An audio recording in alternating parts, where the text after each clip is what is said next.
আসসালামু আলাইকুম সকলকে, আশা করি সকলে ভালো আছেন। আজকে বানাবো মজাদার বিস্কুট চা। প্রথমে একটা পাতিলে নিয়ে নিব 2 চামচ চিনি। চিনিগুলোকে সামান্য একটু পানি দিয়ে ভালোভাবে ক্যারামেল করে দিয়ে দিব দুধ। চিনির সাথে ভালোভাবে দুধটাকে মিশিয়ে নিতে হবে।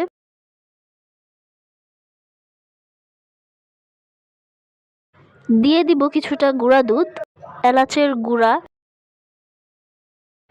এবার সব কিছুকে ভালোভাবে দুধের সাথে মিক্স করে নিতে হবে। তারপর দিয়ে দিব চা পাতা।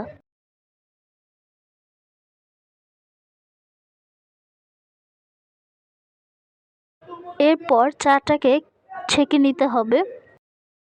ছেঁকে নেওয়া চাটা পাতিলে দিয়ে দিব। এবার দিয়ে দিব 3টা এনার্জি বিস্কুট। বিস্কুটগুলো গলে গেলেই তৈরি হয়ে যাবে আমাদের মজাদার বিস্কুট চা। আজকে যাদের ভিডিওটি ভালো লেগেছে তারা অবশ্যই লাইক, শেয়ার, কমেন্ট এবং সাবস্ক্রাইব করতে ভুলবেন না। আজ এই পর্যন্তই। আল্লাহ হাফেজ।